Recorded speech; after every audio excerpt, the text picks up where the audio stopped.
je vais vous présenter le jeu, le Play to Earn Knights of Catena. C'est un jeu qui est construit sur Multiversix, et je me dis que ça peut attirer des joueurs au-delà du Web 3. Des joueurs normaux quoi, des joueurs du Web 2. Si je pense ça, c'est parce que sur un jeu comme celui-là, on sent pas du tout que c'est fait sur la blockchain. On se pose même pas la question. On joue comme sur un jeu normal, mais avec les avantages de la blockchain. Je fais cette vidéo en partenariat avec Knights of Catena, ça me permet de te présenter ce jeu vidéo, et aussi de te faire gagner de l'EGLD, parce que je vais faire un giveaway. Ce sera à retrouver sur Twitter, et je t'en dirai plus là dans cette vidéo. Sois attentif, regarde jusqu'au bout. J'en reparlerai à la fin. J'espère que cette vidéo va te plaire. Tu peux lâcher ton like, ça fait toujours plaisir. T'abonner à ma chaîne si tu découvres. Le blabla habituel, tu actives les notifications. Et tu me suis sur les réseaux sociaux. J'investis dans les cryptos pour être riche dans le futur. Paire de couilles dans le futal, ainsi soit-il. Mon bitcoin et mon couteau. Knights of Catena. Voici le compte Twitter. Il y a des chances que vous ayez déjà entendu parler de ce jeu. Un jeu de tactique multijoueur, tour par tour.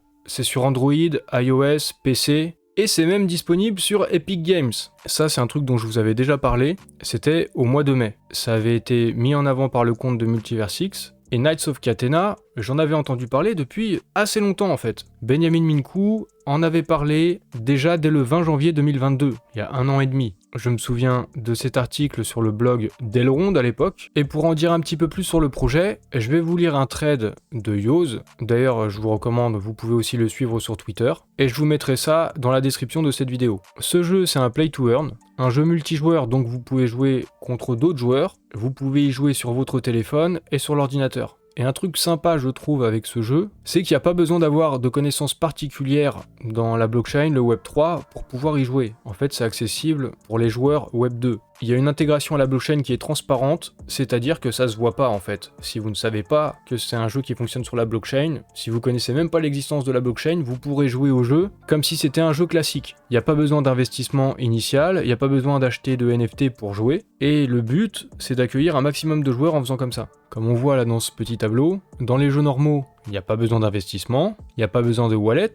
Dans les jeux play to earn, il y a besoin de toutes ces choses-là souvent, les NFT, les wallets, investir dans une crypto. Par contre, dans un play to earn, on gagne du token, on peut même gagner des NFT. Et dans les jeux normaux, bah ça c'est pas possible. Et sur Knights of Catena, bah tout ce qu'il y a dans les jeux normaux, les avantages, pas de wallet, pas d'investissement initial, on les retrouve dans ce jeu. Et on retrouve aussi les avantages des play to earn, à savoir aussi pouvoir gagner des NFT et du token. Ça, je trouve ça très intéressant. Quel est le but du jeu ? Il faut créer des formations stratégiques, équiper nos combattants, on affronte d'autres joueurs, puis il y a des combats et à la fin des combats, on gagne du token. D'où l'aspect play to earn. On peut positionner stratégiquement nos combattants. Il y a 5 classes de personnages, il y a des archers, il y a des magiciens, il y a des chevaliers, il y a des prêtres. Je vais vous montrer tout ça de toute façon un petit peu après, je vais vous montrer comment fonctionne le gameplay et le jeu. Et ça ressemble un petit peu à un jeu d'échecs. Quand on gagne le match, quand on gagne la partie, on gagne le token de Catena, le Catena Gold, le token CGO. Et ce token, ça peut servir sur la marketplace à acheter des armes, renforcer nos combattants, monter en level. Et chaque objet du jeu, ce sera un NFT, ou plutôt un SFT. On pourra les utiliser dans le jeu pour renforcer les combattants, les louer et les vendre. Sur le token, il y a une supply initiale de 100 milliards, mais au final, la supply, elle est illimitée. Et c'est souvent comme ça avec les play to earn. Les holders du token auront un droit de vote sur certaines décisions. Les objets, ils ont des niveaux, ils ont différents degrés de rareté. On peut faire passer des objets au niveau supérieur. Pour ça, il faut faire fusionner plusieurs objets qui ont le même niveau pour passer au niveau suivant. Plus les objets sont rares, plus ils ont de la valeur, plus aussi on est fort au combat quand on les a. On peut acheter des coffres dans la boutique. Ces coffres contiennent des NFT. Je vous montrerai tout ça tout à l'heure, là bientôt. Et pour ouvrir les coffres, il faut avoir une certaine quantité de tokens. Vous avez compris les tokens qu'on gagne en faisant des parties. Il y a également un système de guildes. Donc on peut s'allier avec d'autres joueurs, ça apporte certains avantages. L'équipe derrière le projet, elle est allemande. C'est pas parce que c'est allemand, mais ça m'a l'air d'être un projet sérieux. Et on peut retrouver la team directement sur leur site internet. Je vous mettrai ça aussi dans la description. Donc on peut retrouver les membres de la team sur LinkedIn. Ils sont en partenariat avec un certain nombre d'acteurs. Et ils sont même soutenus par le ministère des Transports et des Infrastructures Digitales en Allemagne. Donc il y a un soutien aussi au niveau du gouvernement allemand. Plutôt un bon point ce genre de choses. Et sur Twitter, récemment, je vous ai demandé si vous aviez testé le jeu et ce que vous en pensiez. Parce que je m'y suis intéressé, j'ai fait quelques parties et j'ai trouvé le jeu assez accessible, notamment avec tout le côté Web3 qu'on ne sent pas du tout. Donc je me dis que ça pourrait plaire au-delà du Web3. Donc j'ai vu différents avis dans les commentaires, certains qui me disent que le jeu de stratégie est génial, et notamment l'implémentation Web3, la blockchain, c'est super smart, parce qu'on le sent pas. À noter quand même qu'il faut aimer les jeux en tour par tour. Il y a différents styles de jeu, il y a plein de styles de jeu, et chacun peut avoir ses styles. Il y a des jeux qui plaisent, il y a des jeux qui plaisent moins. Plusieurs d'entre vous en tout cas ont essayé le jeu, il y en a qui adorent, bon jeu, j'y suis depuis le début et leur team bosse vraiment bien. D'autres ont testé et c'est pas leur truc, comme je disais, chacun son style de jeu. Et maintenant, je vais vous montrer comment fonctionne le jeu. Alors au niveau de la langue, c'est en anglais et en allemand pour l'instant, c'est pas encore disponible en français. Là je suis sur le menu principal, quand vous commencerez vous aurez un tutoriel, et je vais démarrer avec un petit combat. Il y a un petit bouton en bas à droite, vous appuyez sur play, ça lance un compte à rebours, et là ça match avec quelqu'un et je vais faire un combat. Donc on va partir, je sais pas bien où est-ce que je vais placer moi la caméra là, pour qu'on voit bien l'écran. Bon, je vais peut-être pas mettre la caméra au milieu, c'est à moi de faire mon tour, mon premier tour. Il y a un chrono qui passe, et en fait là voilà, on peut faire des déplacements. Et en même temps, oh il a une formation bizarre lui, il est tout aligné ici. Vous allez voir ce qui va se passer, je vais vous expliquer au fur et à mesure. Là c'est un chevalier, on peut faire un certain nombre de pas à chaque tour. Ici là par exemple c'est un archer, et un archer peut attaquer à distance. Alors qu'un chevalier, là c'est les points rouges, il peut attaquer qu'au corps à corps, proche de lui. Les mages ils utilisent de la magie, c'est encore une autre façon d'attaquer, vous allez voir ça. Il peut buter tous ceux qui sont devant lui là sur les points rouges, ou sur les côtés. Et le prêtre, il peut soigner, c'est classique, et il peut soigner tous ceux qui sont dans la zone des points jaunes autour de lui. Je pense que je vais pas gagner cette partie. C'est surtout pour vous montrer, ça va être le tour de mon adversaire, lui il est pas au courant qu'en même temps je fais une vidéo. Donc voilà, là il s'avance vers moi, il a un mage, vous allez voir ce qui va se passer, il va buter mon chevalier. Et voilà, il a buté mon chevalier, et peut-être que du coup en retour, je vais avoir envie de le buter moi aussi. Alors je vais y aller avec mon archer, et là vous voyez, je peux me déplacer jusqu'ici, et il est dans ma zone d'attaque avec les points rouges. Donc je vais y aller, j'y vais, mon perso se déplace, et maintenant j'attaque avec le bouton attaque. Je sélectionne l'ennemi, et je valide mon attaque. Je dégaine ma flèche, et je le bute. Donc là vous voyez en haut à droite, c'est le nombre de points de mon adversaire, moi j'en ai moins, il est plus fort que moi de base, il va me défoncer. J'ai 909 points là, il en a 1367. Le tour n'est pas fini, si je veux, je peux encore déplacer d'autres joueurs. J'ai pas calculé ma stratégie, je vous ai dit c'est comme un jeu d'échecs, il faut se déplacer idéalement, essayer d'anticiper ce que pourrait faire son adversaire. Bon là c'est pas évident, parce qu'à chaque fois vous avez un certain temps pour faire votre tour, c'est pas un temps illimité. À un moment il faut prendre des décisions, et moi en plus je suis en train de faire la vidéo, donc à nouveau je vais me faire défoncer là. Et hop, son mage bute mon archer. Je vais quand même me déplacer jusque lui là avec mon chevalier, et le mage, je vais lui mettre une petite branlée. Oh, oh, oh, il a de la chance, il lui reste un point. Il est pas mort, il lui reste un point. Il a presque plus de vie, mais il va pouvoir me tuer au tour d'après du coup. Vous pouvez aussi un petit peu zoomer si vous voulez. Pareil sur l'application mobile, pour voir de plus près. Là voilà, là, oh, mon mage de devant il a esquivé. Ceux de derrière ils ont pris cher, ils ont pris l'attaque. Bon, je vais utiliser mon prêtre. Les prêtres ils ont des attaques faibles, mais il reste qu'un seul point. Ah non, mais mon prêtre il pourrait soigner. Non, il n'y a personne à soigner là, c'est bon. Je vais pas soigner mon adversaire, on soigne pas son adversaire quand même. Les prêtres ils ont des attaques faibles, mais vu qu'il a plus qu'un point, je vais pouvoir le tuer quand même avec mon prêtre. Et voilà, au nom de la foi, je vous envoie au paradis. Est-ce que je peux me soigner moi-même avec le prêtre? Peut-être pas. Qu'est-ce que je peux faire d'autre là? Pas grand chose, je vais le laisser jouer. Quelque chose aussi que là je vous ai pas encore expliqué, là on a le personnage qu'on doit protéger. Lui aussi il en a un ici. Si l'adversaire nous le bute, on perd la partie. En fait on gagne en éliminant tous les adversaires ou en éliminant ce personnage qu'il faut protéger. Lui il a que des mages, c'est une drôle de formation.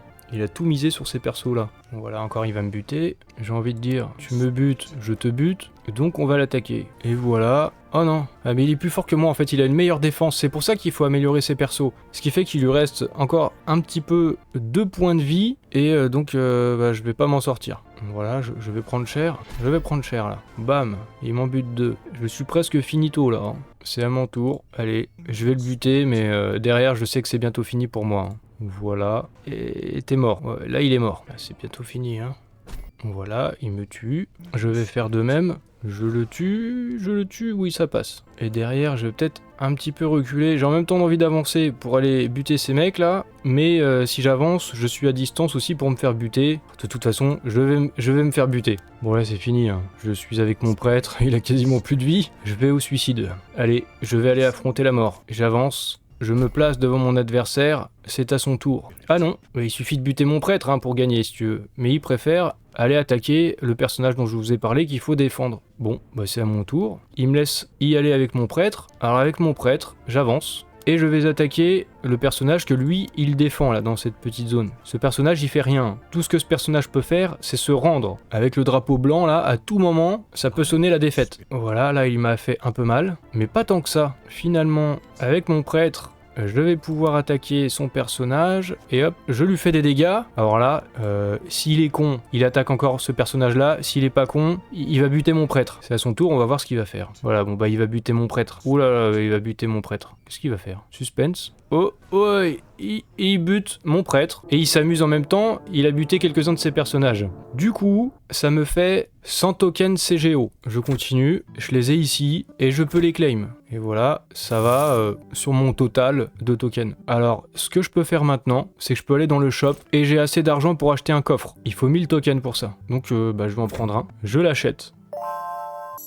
Voilà, mon coffre a été acheté et ouvert. Donc on voit ici mon coffre, il est prêt pour l'ouverture. Je le claim, il s'ouvre et qu'est-ce que j'ai dedans? J'ai des NFT, des objets de différents niveaux. Comme je vous ai expliqué plus tôt, on peut en combiner certains pour les améliorer, leur faire passer d'autres niveaux. Et maintenant, je peux aller dans mon inventaire et on retrouve ces objets qui étaient dans le coffre. Là, par exemple, c'est une sorte de casque en feuillage. C'est pas très costaud, ça protège pas bien la tête. Hein. C'est un objet de niveau 1. Là, j'ai un falzar, un pantalon de nomade. On voit la jauge de qualité de mon objet. Et si je veux, je peux aussi le mettre en vente. Voilà, je peux le mettre en vente sur une marketplace. On retrouve la marketplace ici et également avec les tokens je peux acheter des objets. Ici j'ai les quêtes, en faisant des combats j'ai rempli un certain nombre de quêtes, donc je peux claim des gemmes. Voilà, là j'ai tout claim, j'ai claim tous les gemmes, claim les gemmes, il m'en reste encore ici. Et donc on remplit des quêtes au fur et à mesure qu'on tue des ennemis, qu'on fait des batailles et diverses actions.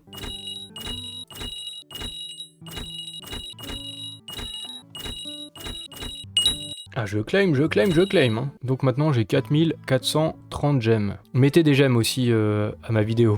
Dans mes vidéos, j'ai pas 4000 gemmes. Hein. Et à quoi ça sert de collecter ces gemmes? Quand on en a 100 000, j'y suis pas encore, il est possible de capturer un animal, ce renard, il s'appelle Paix. Donc faut collecter les gemmes et on pourra le capturer. C'est un NFT. À ce stade, je sais pas, mais peut-être que ça apporte certains avantages, certains bonus aussi dans le jeu. Et puis ce NFT aura probablement une certaine valeur. En bas à gauche, je peux aller dans ma formation. Je peux sélectionner mes personnages, comme ici un archer, et lui mettre des équipements. Donc là, il a un arc. Là, par exemple, dans mon coffre, j'ai chopé un pantalon. Est-ce que mon mage, je peux pas lui mettre un meilleur falzar? Et quand je regarde les statistiques, j'ai bien l'impression qu'il vaut mieux que je change son pantalon. Donc je l'équipe. Concernant son haut, est-ce que c'est pareil? Oui, apparemment. Ouais, j'ai quelque chose pour l'équiper et le rendre plus fort. Donc voilà, je lui mets l'objet. Et pour le chapeau, j'ai quelque chose aussi de meilleur, notamment qui lui apporte une meilleure défense. Donc je vais l'équiper. Et voilà, mon perso est devenu plus fort. Et je sauvegarde. Je peux aussi changer ma formation, placer à différents endroits sur le jeu d'échecs. Vous avez compris, c'est comme un jeu d'échecs. Je peux placer mes personnages, avoir différentes formations. Vous avez compris comment le jeu fonctionne. Knights of Catena va être lancé sur le launchpad d'Entity Finance.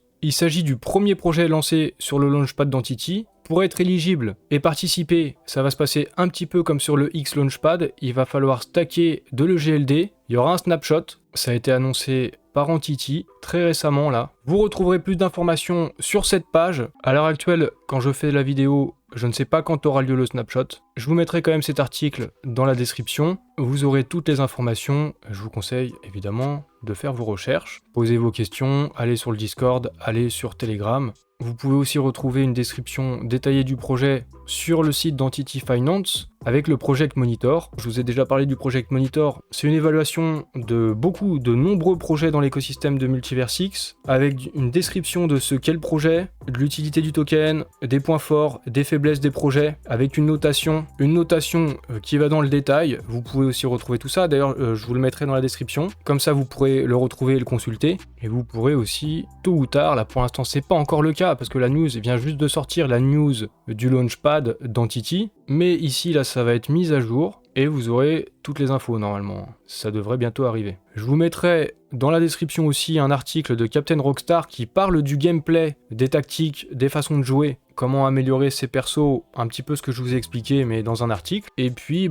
si vous voulez pousser vos investigations, comme d'habitude, je vous mettrai des petits liens dans la description, vous pourrez aller voir sur le Discord. Je vous conseille évidemment de vous renseigner, si ça vous intéresse, c'est toujours mieux, notamment en consultant le Light Paper, ce sera dans la description, comme ça vous retrouverez tout ce qu'il vous faut dans la description. Et comme je vous disais au début de cette vidéo, je vais faire un giveaway en partenariat avec le projet Knights of Catena. Donc je vais vous faire gagner de l'EGLD. Au moment où vous regardez la vidéo, peut-être que j'ai déjà lancé le giveaway, peut-être pas, peut-être que ce sera bientôt dans les jours à venir. Si le giveaway a déjà été lancé, vous le retrouverez dans la description de la vidéo. Si c'est pas le cas, je vous conseille de me suivre sur Twitter. Donc suivez sur Twitter, je vais lancer un giveaway et puis peut-être même activer les notifications, comme ça vous le louperez pas si vous voulez avoir une chance de gagner de l'EGLD en participant à ce jeu concours. Ça faisait très longtemps que j'avais déjà entendu parler de ce jeu, j'avais jamais essayé, c'est chose faite, et j'apprécie le côté smooth, on sent pas la blockchain, ça ressemble à un jeu classique. Le Web3 n'est pas du tout une barrière à l'entrée quoi. Et on retrouve quand même tous les avantages, les tokens, la marketplace, les NFT, on peut les revendre, les acheter. À suivre aussi du coup, comme je t'ai dit dans cette vidéo, un launchpad. Pourquoi pas essayer ce jeu? Ça dépend évidemment des goûts de chacun. Mais si vous aimez ce style de jeu et que vous aimez Multiversix, ça peut complètement correspondre à ce que vous recherchez. En plus de ça, vous avez compris, il y a un launchpad qui devrait intervenir incessamment sous peu. Faites vos recherches si vous y intéressez. Moi, je vous présente juste le jeu. Et comme je vous ai dit, vous n'avez pas du tout besoin d'investir pour jouer. C'est le moment de liker la vidéo si ce n'est pas encore fait, de t'abonner, d'activer la cloche, les notifications, et me suivre sur les réseaux, là sur Twitter, parce que je vais lancer un giveaway sûrement très bientôt. Et c'est peut-être déjà dans la description de la vidéo. Si c'est pas le cas, activez les notifications sur Twitter.